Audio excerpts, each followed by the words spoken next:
மாப்ள என்ன ஒர்க் அவுட்டா? வாங்க கோட்டச்சாமி. அப்புறம் நல்லா இருக்கீங்களா? நல்லா இருக்கேன் மாப்ள. அப்புறம் என்ன உங்களை பார்த்து ரொம்ப நாள் ஆச்சு, கிட்டத்தட்ட ஒரு 5 வருஷம் இருக்குமே. ஃபாரின் துபாய் வரலையும் போயிட்டு இருந்தேன் மாப்ள. உங்களை பார்க்காம இருக்கனால எங்களுக்கு பெரிய இழப்பு தெரியுங்களா? அப்படியா? ஆனா ஒரு சரியான கஷ்டமா இருக்குது. நீங்களா ஒரு காலத்துல பிரியாணி வேணும் அப்படின்னு கேட்டா நீங்க கூட்டிட்டு போய் பிரியாணி வாங்கி தருவீங்க. பேர் கோட்டச்சாமில சொன்ன சொல் மாற மாட்டான் இந்த கோட்டசாமி. அதுக்கப்புறம் இந்த டோர்னமெண்ட் எல்லாம் வைக்கிறோம் அப்படின்னு சொல்லி கேட்டோம்னா அதுக்கு டோர்னமெண்ட்டுக்கு எல்லாம் வந்து பாத்தீங்கன்னா காசு டொனேஷன் போடுவீங்க, நாளைக்கு காலையில வாங்கடா அப்படின்னு சொல்லுவீங்க. மேட்ச் வச்சு விட்டுலாமா திருவிழாவுக்கு? எல்லாம் வச்சிடலாம். நீங்க தான் சொன்ன சொல்லு மாற மாட்டீங்க, எனக்கு தெரியும். கண்டிப்பா கண்டிப்பா. அதனால அப்ப கேட்டோம்னா கூட காலையில வாங்கடா அப்படின்னு சொல்லிட்டு அடுத்த நாள் காலையில வந்து இருப்போம். அப்பயே நீங்க அந்த டொனேஷன் காசு கொடுக்கறது காலையில வெயிட் பண்ணி கொடுத்துட்டு போவீங்க. ஆமா மாப்ள. சொல்லு மாறாத ஒரு வேணுமா மாப்ள?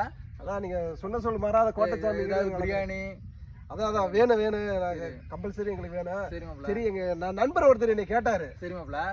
உங்க ஃப்ரெண்டு வந்து உங்களை அன்னைக்கு ஒரு நாள் இடையில பாத்தீங்க, பேசுனீங்களே, அன்னை அறிமுகப்படுத்தி வச்சுங்களேன். ஆமா. அவர் என்ன வலைத்தளங்கள்லாம் வந்து எப்ப பார்த்தாலும் இளமையா இருக்க மாதிரியே இருக்காரு அப்படின்னு சொல்லி கேட்டாரு என்கிட்ட. ஜிம் ஒர்க் அவுட் மாப்ள எல்லாமே. அப்புறம் நான் சொன்னேன், அவர் மாமா கோட்டச்சாமி மாமா வந்தாருன்னா என்னைக்குமே கரெக்டா இருப்பாரு அப்படின்னு சொல்லிட்டு நான் சொன்னேன். சொல்லு, அவருக்கு ஏதாவது வேணும் சொல்லு, நம்ம பாத்துக்கலாம். நம்ம தான் எதுவுமே சொன்ன சொல்லு மாற மாட்டோம், ரெடி பண்ணி கொடுத்துக்கலாம். அதனால நான் என்ன பண்ணேன், சரி மாமா வருவாரு அப்படின்னு சொன்னா திடீர்னு பார்த்தா 5 வருஷம் ஆனாலும் எனக்கு சந்தோஷம். சரி, அதனால ஒன்றும் பிரச்சனை இல்லை.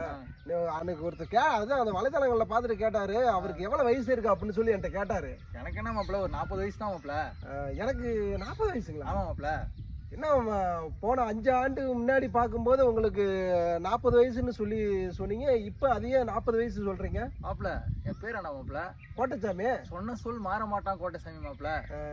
அந்த ஈன புத்தியில எனக்கு கிடையாது மாப்பிள்ள, சொன்ன மாதிரி இருப்பேன். கோட்டச்சாமி 5 ஆண்டுக்கு முன்னாடி கேட்டேன் 40 வயசுன்னு சொன்னாரு. இப்ப கேட்கற 5 வருஷம் கழிச்சு கேட்கறேன், அப்பயும் 40 வயசு சொல்றாரு. இன்னும் 50 வருஷம் கேட்டாலும் இவரு அதே 40 வயசு தான் சொல்லுவாரு. இதெல்லாம் நாளைக்கு சரித்திரத்துல வரும், எனக்கு செலவு வைப்பாங்க. இதெல்லாம் நம்புற மாதிரியா இருக்குது. இன்னும் எத்தனை வருஷம் இருந்தாலும் இதே புத்தியா தான் இருப்பாரு. அடுத்து சொன்ன சொல்லு மாற மாட்டேன் கோட்டச்சாமின்னு சொல்லிட்டு இந்த ஈன புத்தி இந்த ஆளுக்கு தான் அதிகமா இருக்குது. இந்த ஆளு சொல்றாரு நான் சொன்ன சொல்லு மாற மாட்டேன் கோட்டச்சாமியா. கடவுளை இதெல்லாம் ஏத்துக்க முடியுமாடா சாமி.